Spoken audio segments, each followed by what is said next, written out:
The night began with a surge of expectation.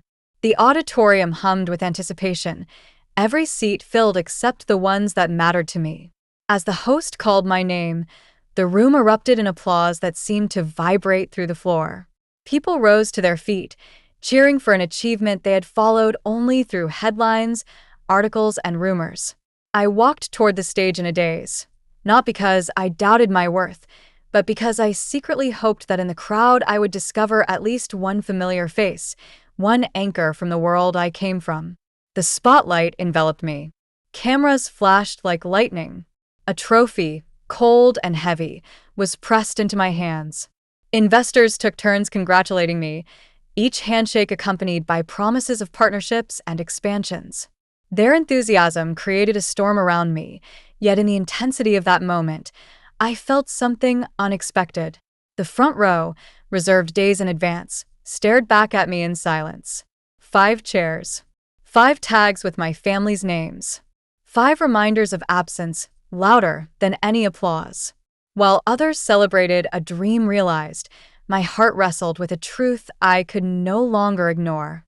My father had chosen a noisy family gathering over my defining moment. My mother sent a message earlier wishing me luck, but never appeared. My siblings had not even bothered to fabricate an excuse. They dismissed my event as insignificant compared to someone else's festivities, as if success only mattered when others approved of it. When the lights faded and the audience dispersed, I carried the award to my car and placed it gently on the passenger seat. The drive home felt surreal. For the first time, triumph coexisted with loneliness. Something stirred inside me that night, not bitterness, but a quiet resolve to build a legacy that no one could ever overlook again. The scent of roasted meat and spices filled the dining room, a familiar family ritual that usually blended laughter with gossip. That night, however, the conversation took a turn that would carve a permanent line between who I was and who I was becoming. My father cleared his throat and announced my presence, as if presenting a novelty rather than a contribution to society. He portrayed me as an adult clinging to childish fantasies, a grown man tinkering with digital toys while others pursued what he called real careers. The table chuckled in unison, convinced they were witnessing the stubborn phase of someone refusing to join the so-called serious world. Plates clattered, glasses clinked, and yet the space around me felt suffocating. I tried to mention the progress of my platform, the growing user base, and the opportunities unfolding, but my words evaporated under dismissive smiles. My uncle leaned back in his chair and proposed a future that sounded like a life sentence. He spoke about the security of government work, stamping envelopes and delivering paperwork, as if society had room only for predictable footsteps. Every comment reduced my ambition to a misunderstanding of adulthood, a naive attempt to resist what everyone else had accepted long ago. My siblings treated the whole exchange as entertainment, amused by the idea that dreams could pose a genuine threat to tradition. Their amusement stung more than the comments themselves.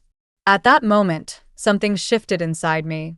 I realized no one at that table understood that innovation always begins as invisible labor.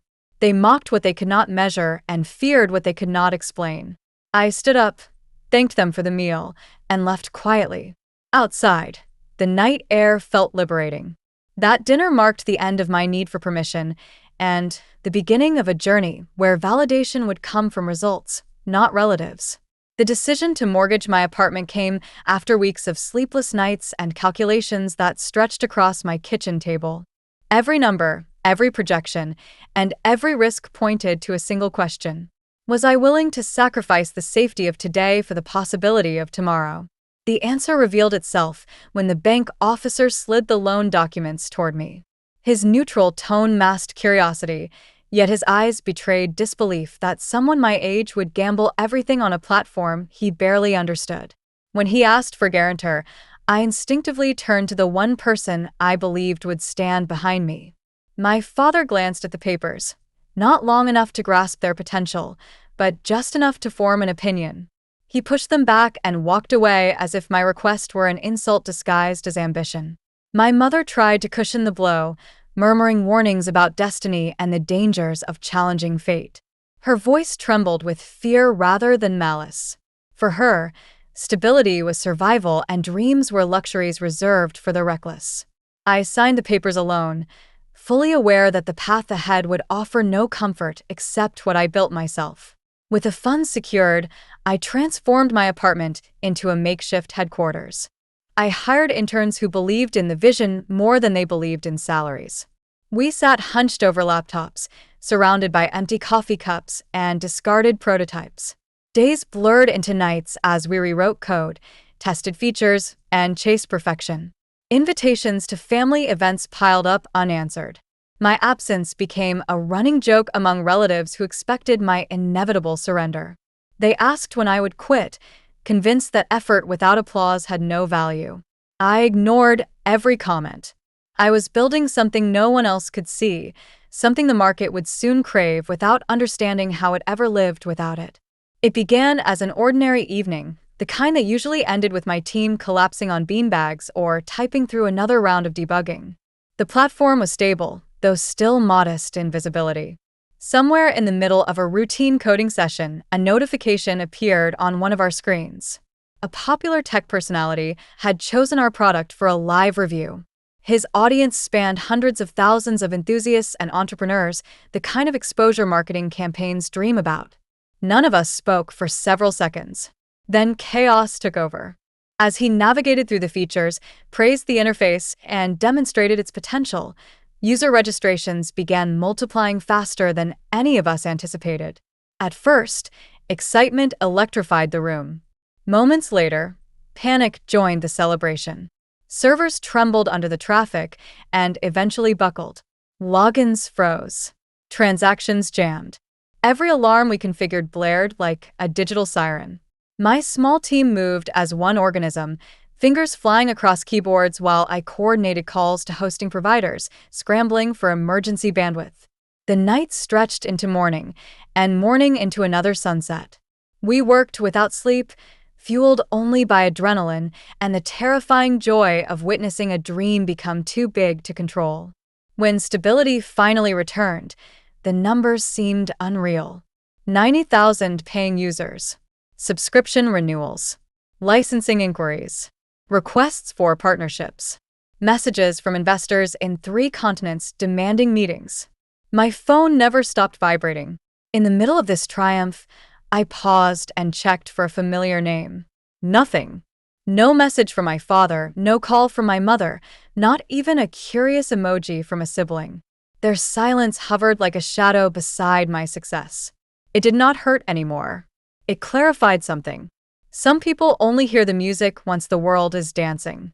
I decided that night I would never perform for an audience incapable of listening. The morning began like any other, with unread emails stacked higher than my coffee cup and a team still recovering from the avalanche of new users. I had barely settled into my chair when the receptionist called, her voice unusually strained. Someone important had arrived unannounced and insisted on seeing me. When he walked into the room, I recognized him instantly. His face appeared regularly in financial magazines, a man known for turning small sparks into international wildfires.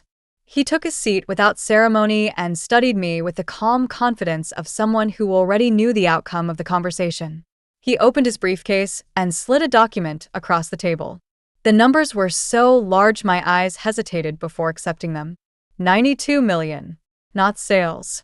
Not future potential. A valuation attached to an idea conceived in a cramped room that once felt too small for its ambition. My breath shortened. It felt as though the walls expanded outward, unable to contain what had just entered my reality.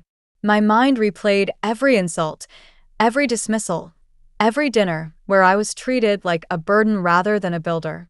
He spoke about scalability, international markets, and strategic partnerships, but his words drifted like distant echoes. My thoughts returned to family conversations cloaked in skepticism.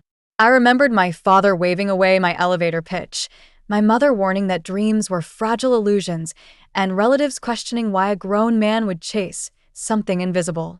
None of them ever asked how far I intended to go. The venture capitalist paused, leaned back, and asked the question that froze time. Were my parents proud?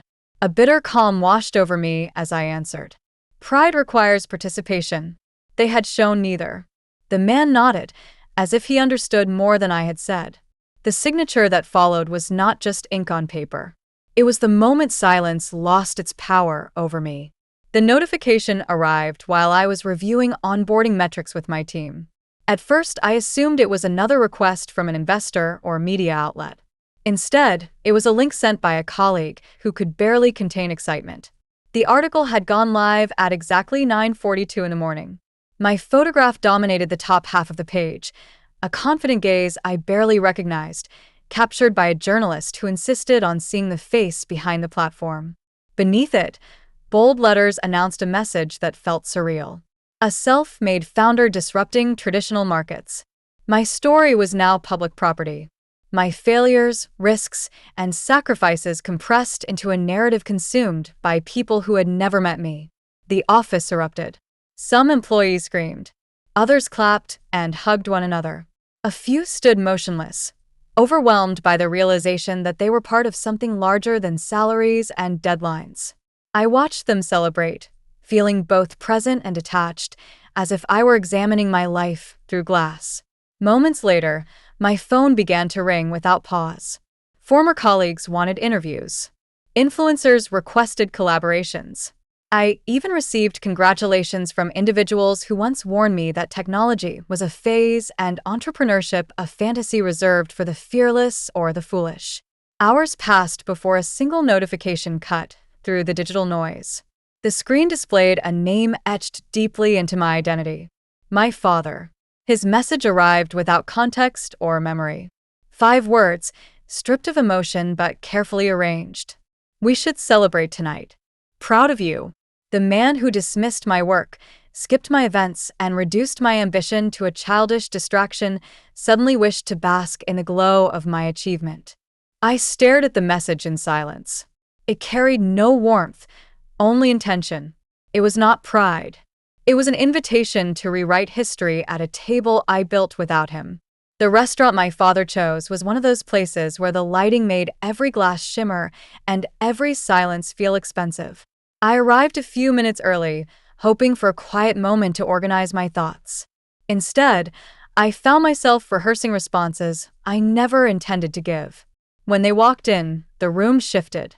Their clothes glistened, their confidence inflated, and their footsteps echoed with the certainty of people who believed they were finally stepping into a story they had authored. My father pulled out his chair with theatrical grace and began speaking before he even sat down.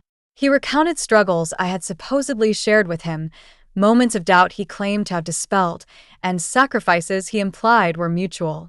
His voice dripped with ownership, as if he had been beside me during every sleepless night. My siblings chimed in, each sentence reshaping history. They referred to my platform as our company, our accomplishment, our future. The words hung in the air like smoke from a candle that had just been extinguished, filling the space with an illusion of unity. The waiter brought appetizers I barely touched. I sipped water and watched them build narratives around achievements they never witnessed.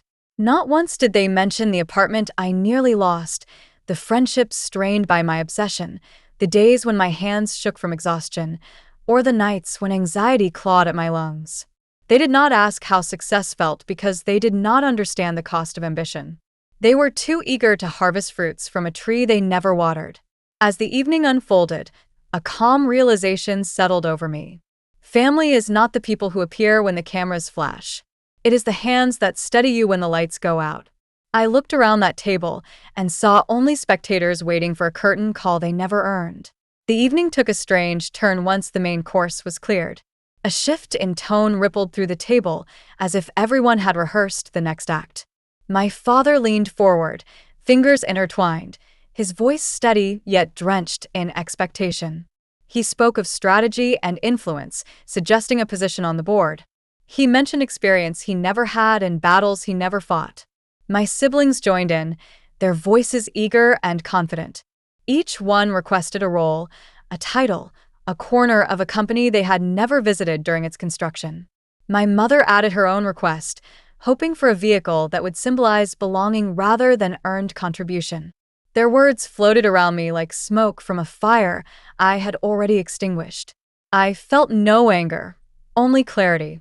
They believed success was a feast open to whoever arrived late with a smile. They had mistaken inheritance for involvement, presence for participation.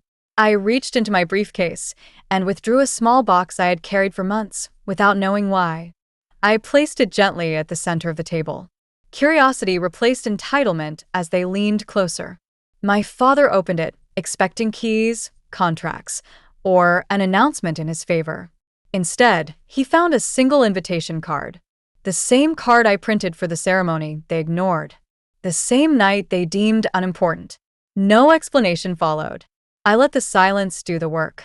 Their expressions shifted from confusion to discomfort as realization settled. Respect is not retroactive.